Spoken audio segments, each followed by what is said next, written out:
கையில் பேக்குடன் சிபிஐ அலுவலகம் சென்ற கரூர் காவலர்கள்.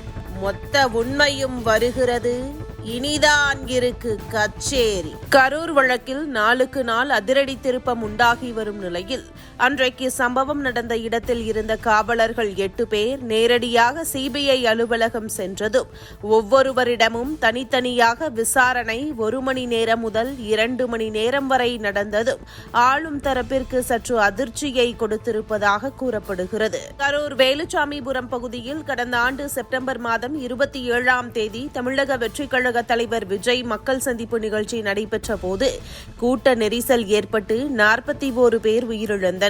இந்த வழக்கு உச்சநீதிமன்ற உத்தரவின்படி சிபிஐக்கு மாற்றப்பட்டு கரூர் பொதுப்பணித்துறைக்கு சொந்தமான சுற்றுலா மாளிகை தற்காலிகமாக சிபிஐ அலுவலகத்தில் கடந்த 3 மாதமாக அதிகாரிகள் விசாரணையை மேற்கொண்டு வருகின்றனர். இந்த விசாரணையில் வேலுச்சாமிபுரம் பகுதியில் உள்ள பொதுமக்கள், வணிக நிறுவனங்கள், ஆம்புலன்ஸ் ஓட்டுநர்கள், உடற்கூறு ஆய்வு செய்த மருத்துவர்கள், பணியில் இருந்த காவலர்கள், தமிழக வெற்றிக் கழக மாநில நிர்வாகிகள் மற்றும் மாவட்ட நிர்வாகிகள் உள்ளிட்ட பல்வேறு நபர்களிடம் விசாரணையை மேற்கொண்டனர்.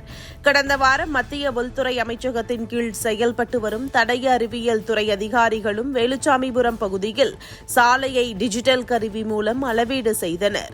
மேலும் விஜய் பிரச்சாரத்திற்கு பயன்படுத்திய பேருந்தை கரூர் வரவழைத்து 8 மணி நேரம் மத்திய உள்துறை அமைச்சகத்தின் கீழ் செயல்படும் தடய அறிவியல் துறை மற்றும் சிபிஐ அதிகாரிகள் 8 மணி நேரம் பேருந்து ஆய்வு செய்து பேருந்து ஓட்டுநரிடம் பல்வேறு விளக்கங்களை கேட்டு அறிந்து அதனை பதிவு செய்து கொண்டனர். நேற்று டெல்லியில் உள்ள சிபிஐ அலுவலகத்தில் தமிழக வெற்றிக் கழக தலைவர் விஜய் நேரில் ஆஜராகி கரூர் சம்பவம் குறித்து விரிவான விளக்கங்களை அளித்திருக்கிறார். இந்த நிலையில் நேற்று கரூர் சிபிஐ அலுவலகத்தில் கரூர் விஜய் பிரச்சாரத்தின் போது பாதுகாப்பு பணியில் இருந்த 3 பெண் காவலர்கள் உள்பட 8 காவலர்கள் காலை 11 மணி முதல் அடுத்தடுத்து விசாரணைக்கு ஆஜராகினர்.